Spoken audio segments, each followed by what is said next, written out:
Hello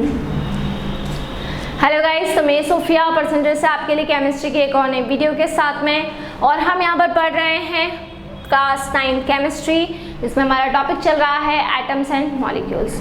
atom and molecules में हम काफ़ी टॉपिक्स डिस्कस कर चुके हैं, और अब यहाँ पर मैं आपको वैलेंसी और चार्ज, जो कि मैंने प्रीवियस वीडियो में आपको काफ़ी डिटेल में बताया है, उसी को और आगे प्रोसीड कराने वाली हूँ। सो अगर हम यहाँ पर बात करते हैं वैलेंसी और चार्ज की, तो वैलेंसी क्या होता है, चार्ज क्या होता है, तो हमने डिटेल में प्रीवियस वीडियो सेक्शन में कर लिया है। जो भी बच्चे वाली वीडियो देख रहे हैं वो प्रीवियस वीडियो सेक्शन वाली जाके वीडियो देखें, सो उनको समझ में आएगा कि वैलेंसी क्या होता है और चार्ज क्या होता है।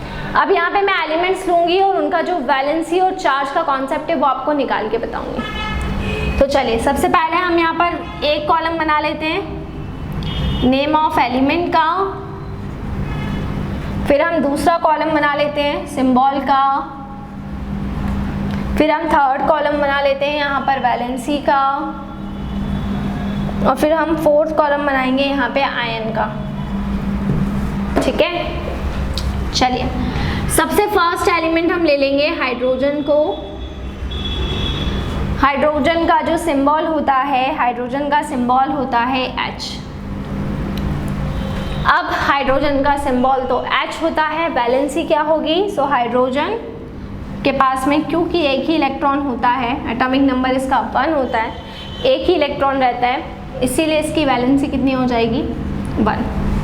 अब वैलेंसी 1 है, सो हाइड्रोजन दोनों काम कर सकता है, H प्लस में भी कन्वर्ट हो सकता है और H माइनस में भी कन्वर्ट हो सकता है। डिपेंड करता है दूसरे एलिमेंट के एटम्स के ऊपर कि वो एलिमेंट कैसा है। अगर वो एलिमेंट ऐसा होगा जो इलेक्ट्रॉन लेने वाला होगा, सो ये क्या करेगा, ये किस में कन्वर्ट हो जाएगा, H प्लस में कन्वर्ट हो जाएगा।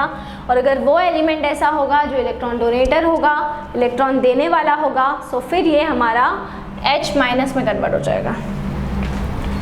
सो ये जो मेरा है, ये दोनों के अंदर कन्वर्ट हो सकता है। सेकेंड हम यहाँ पर बात करते हैं किसकी, हीलियम की। हीलियम का सिंबल होगा He, और हीलियम का सिंबल होता है He, और इसकी जो वैलेंसी होती है वो 0 होती है। रीज़न इज़ दैट कि हीलियम का जो एटॉमिक नंबर होता है वो 2 होता है।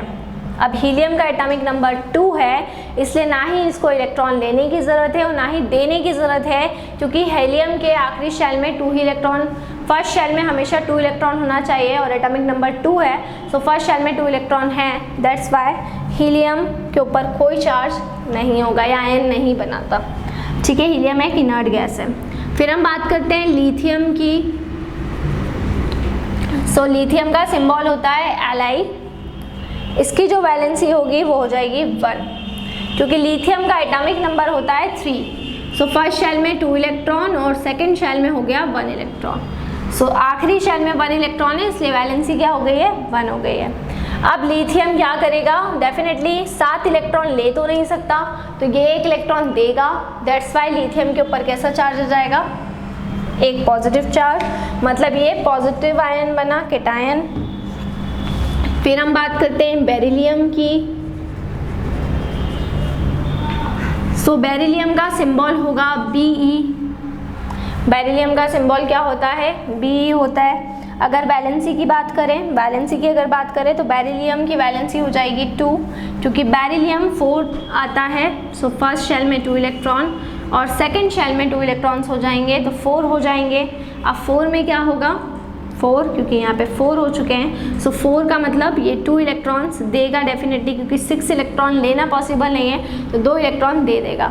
अब 2 इलेक्ट्रॉन दे रहा है, जब भी देता है तो पॉजिटिव चार्ज आएगा। ठीक है, 2 इलेक्ट्रॉन दे सकता है, इसलिए बेरिलियम अगर आयन में कन्वर्ट होगा तो +2 में कन्वर्ट होगा, पॉजिटिव चार्ज आएगा इसके ऊपर। फिर बोरॉन की बात कर लेते हैं, तो बोरॉन कितना होता है, B, बोरॉन 5 होता है, सो बोरॉन की वैलेंसी क्या हो जाएगी, 3 हो जाएगी। फर्स्ट शेल में 2 इलेक्ट्रॉन और फिर लास्ट वाले शेल्स में कितने इलेक्ट्रॉन्स हो गए 2 के बाद में, ठीक है, 3 इलेक्ट्रॉन्स। सो तीनों इलेक्ट्रॉन देगा, इसलिए बोरॉन +3 में कन्वर्ट होगा। ठीक है, अब कार्बन की बात कर लेते हैं। कार्बन की बात कर लेते हैं, सो कार्बन का सिंबल होता है C और वैलेंसी हो जाएगी इसकी 4। लेकिन ये कार्बन इलेक्ट्रॉन देता है या लेता नहीं है, कार्बन म्यूचुअल शेयरिंग करता है। देखिए बॉन्ड्स भी कुछ इस तरह से बनते हैं, अगर आयनिक बॉन्ड बनेगा तो इलेक्ट्रॉन देगा या लेगा, लेकिन जब कोवलेंट बॉन्डिंग होती है तो कोवलेंट बॉन्डिंग का मतलब होता है म्यूचुअल शेयरिंग। तो बोरॉन क्या कर रहा है, बोरॉन म्यूचुअल शेयरिंग कर रहा है, म्यूचुअल शेयरिंग कर रहा है मतलब इलेक्ट्रॉन को क्या कर रहा है, इलेक्ट्रॉन को डोनेट कर रहा है या एक्सेप्ट कर रहा है। सो दैट्स वाई यहाँ पर होगी म्यूचुअल शेयरिंग। तो कार्बन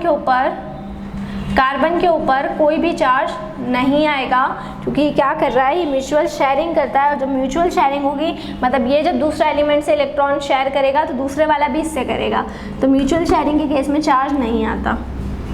फिर नाइट्रोजन की बात कर लेते हैं। सो आप देखिएगा नाइट्रोजन का एटॉमिक नंबर हो जाता है 7। सो फर्स्ट शेल में 2 इलेक्ट्रॉन हो गए, सेकेंड शेल में 5 इलेक्ट्रॉन हो गए, फर्स्ट शेल में 2 हो गए, सेकेंड शेल में कितने हो गए, 5 हो गए। ठीक है, तो 5 और 2 कितने हो गए, 7 इलेक्ट्रॉन्स हो चुके हैं। अब यहाँ पर वैलेंसी इसकी कितनी है, ध्यान से देखिएगा 5 इलेक्ट्रॉन है इसके वैलेंस शेल में, लेकिन इसको ज़रूरत कितने की है, 3 इलेक्ट्रॉन्स की ज़रूरत है। सो इसीलिए 3 इलेक्ट्रॉन इसको चाहिए, इसलिए इसकी वैलेंसी 3 हो जाएगी। और क्योंकि अब ये इलेक्ट्रॉन लेगा, लेने का काम करेगा, इसलिए इसके ऊपर कैसा चार्ज होगा, -3। आया समझ में? ठीक है, फिर नाइट्रोजन के बाद अगर हम ऑक्सीजन की बात करें, सो ऑक्सीजन O होता है। अब ऑक्सीजन नाइट्रोजन के जस्ट बाद 8 मतलब पहले शेल में 2 हो गए और दूसरे शेल में कितने हो गए, 6 हो गए। तो कितने की ज़रूरत है, 2 की ज़रूरत है, इसलिए वैलेंसी हो गई 2। और क्योंकि इलेक्ट्रॉन लेगा इसलिए इसके ऊपर भी कैसा चार्ज हो जाएगा, माइनस चार्ज हो जाएगा।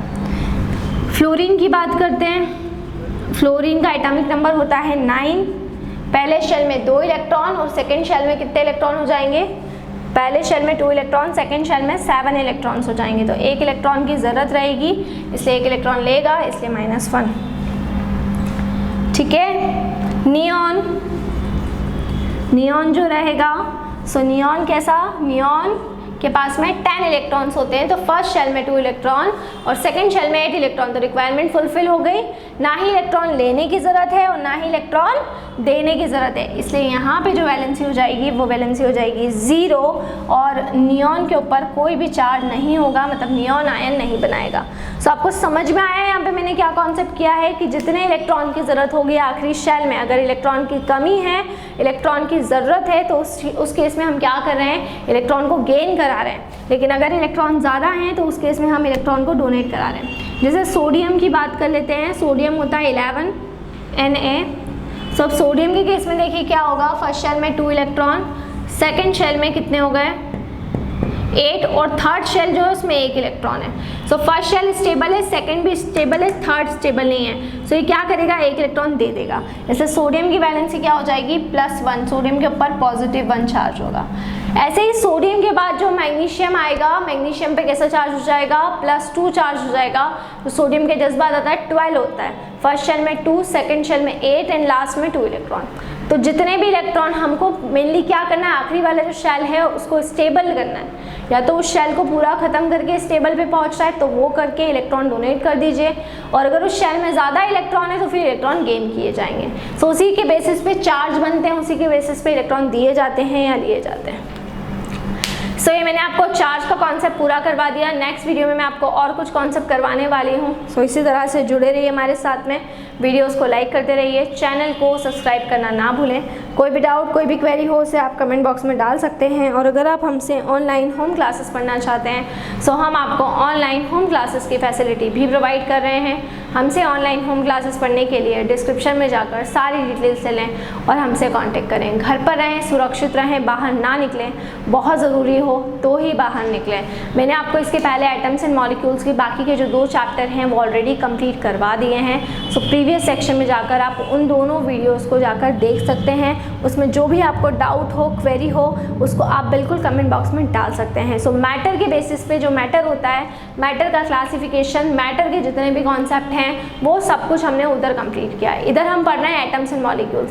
कल हम एक बहुत ही इंपॉर्टेंट टॉपिक पढ़ने वाले हैं, वो होगा फॉर्मेशन ऑफ कंपाउंड। इसी वैलेंसी की हेल्प से मैं आपको कंपाउंड्स का फॉर्मेशन करवाऊंगी। सो वो भी एक हमारा बहुत ही ज़्यादा इम्पॉर्टेंट टॉपिक है जिसको हमको कवर अप करते हुए चलना है कि कंपाउंड्स का हम किस तरीके से फॉर्मेशन करते हैं, वो हम वहाँ पर आगे पढ़ने वाले हैं। सो आपको जो भी और कोई टॉपिक अगर पढ़ना है सो वो भी आप मुझे कमेंट बॉक्स में डाल सकते हैं, तो वो टॉपिक भी मैं आपका लेके चलूँगी। ठीक है, घर पर रहें, सुरक्षित रहें, और अगर ऑनलाइन क्लासेस चाहिए तो हमसे कॉन्टेक्ट करें। Thank you so much.